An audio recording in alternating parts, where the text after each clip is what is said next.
The Trade is brought to you by Vantage Markets, delivering one of Australia's most trusted and award-winning trading experiences. Explore smart trading at vantagemarkets.com.au.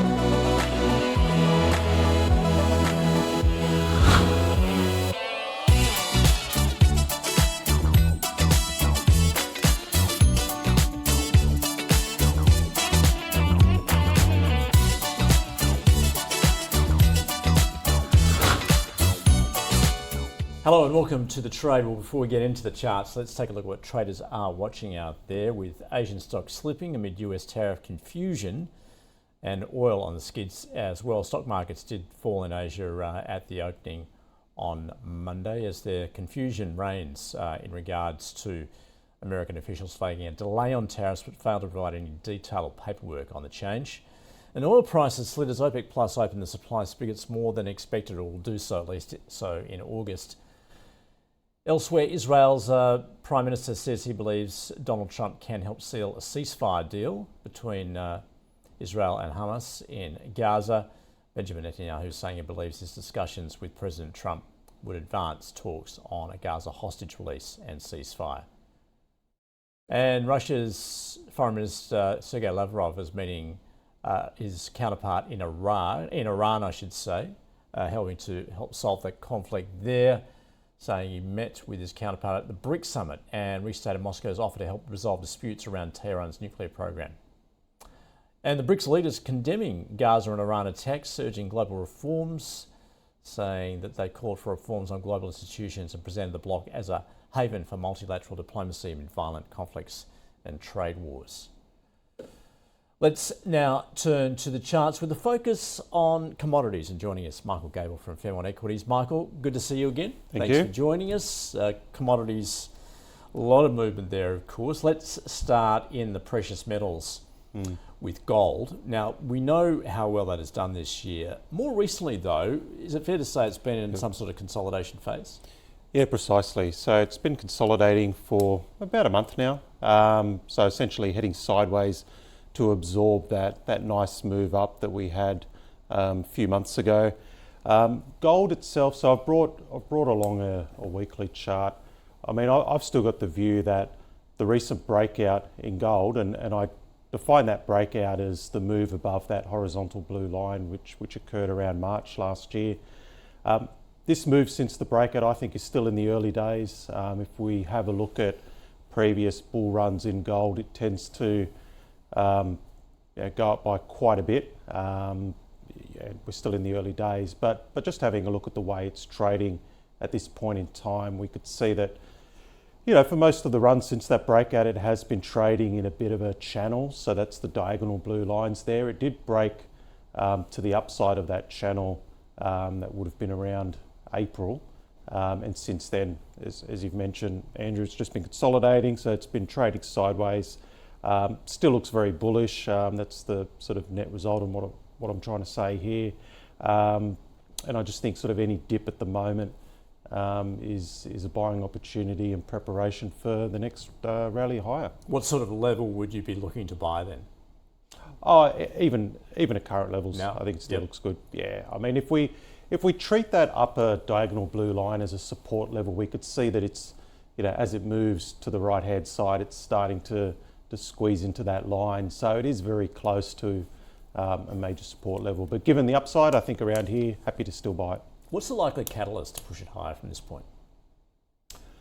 Oh, look, I mean, all the major catalysts are still in place. So that's a falling US dollar, rising US debt. Central banks are still purchasing gold. I think perhaps it's taking a bit of a breather because some of the money has perhaps flowed back into, say, tech stocks and the market in general. As we know, US indices have pushed to new highs. I still think US indices can continue to push higher. I mean, of course, last year gold went up and markets went up. They're not, mutually exclusive. So, yeah, I think it'll just continue to head higher and do really well throughout the rest of the year. Meanwhile, still in precious metals, and silver certainly lagged gold up until more recently. In fact, I think that gold-silver ratio was at historic lows, wasn't it? It was like 100 to 1. But now silver's broken out. Yeah, I think silver looks extremely interesting. So if you have a look at previous rallies in gold and silver, silver tends to lag initially, and then later on it catches up and can do really well. But what I've sort of discovered is if you have a look at silver on a really long-term basis, so we could see here this chart goes back to the late 60s, and what I've also done because of the huge time frame, I've put the scale on the right hand side into log scale. So in other words, every sort of vertical movement up is equivalent in percentage terms. So essentially it sort of squashes the chart down, makes it a little bit easier to understand. But for those that follow technical analysis, you'd look at that and think, wow, that's a big cup and handle formation. So we've got these funny names for it, but we could see that it looks like a coffee cup on the side. You've got the main cup there in the middle, and the right hand side it looks like the little handle. Essentially it's a very bullish pattern if you get the move to the upside. So silver has been making a bit of a move higher. So each candle in this case is 3 months because it's a long-term chart. It's almost tapping the upper level of that blue line, which is around sort of $38. Now the significance is if it breaks above the blue line, you end up with a rally, but you should end up with a very significant rally because the size of that rally is generally in proportion to how long it's been forming this pattern, in this case 45 years, and also the depth of that pattern. So in this case we could see that about from the year about 2000, silver was trading sort of $4 or $5. Now it's up in the 30s. So we're talking sort of big numbers, long time frames. A break above the blue line should see a multi-month rally in silver, and you could see it go up quite a few times in value. Okay. That's what we're seeing in precious metals. Elsewhere, let's take a look at copper. Dr. Copper, the global barometer, I guess, for global economic growth. Can it go higher from here? What are you seeing? Yeah, copper also looks like it's ready to break high. This is a weekly chart, so we don't have the huge time frames that we did with silver, but it still looks like it's tapping on the sort of upper level there and ready to break above that blue line, and that should see higher levels. So obviously on our market we've got BHP, obviously is a large copper miner nowadays, and Sandfire is the pure play. Sandfire's been doing really well. Its share price has done really well compared to BHP because BHP is obviously also a large iron ore miner, and iron ore prices, they've been a bit all over the place recently. But copper looking like on the cusp of an upside break, and keep an eye on Sandfire shares. That could be a way to trade that. All right. And finally, in the energy space, uranium. In fact, we're going to look at a uranium ETF. Now, I mean, these uranium stocks have been very volatile. So let's take a look at the ETF URNM. Yeah, so this one, it's not the uranium price. It's the, as you mentioned, the uranium ETF, which captures a range of uranium miners. Uranium doesn't have, it doesn't price like the other commodities. There's a spot market that's highly illiquid and in some cases irrelevant.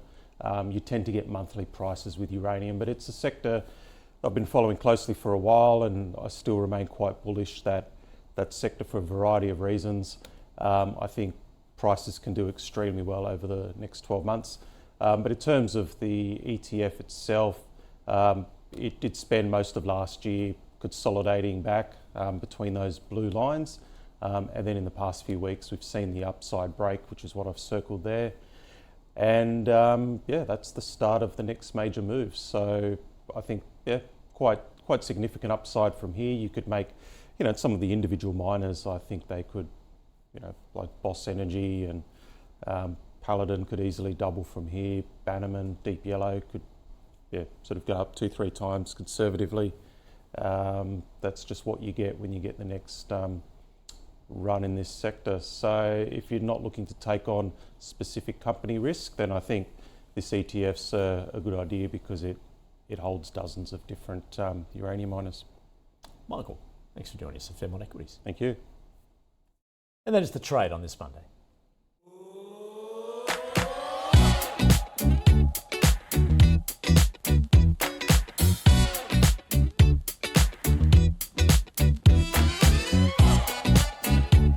The trade was brought to you by Vantage Markets, delivering one of Australia's most trusted and award-winning trading experiences. Explore smart trading at vantagemarkets.com.au.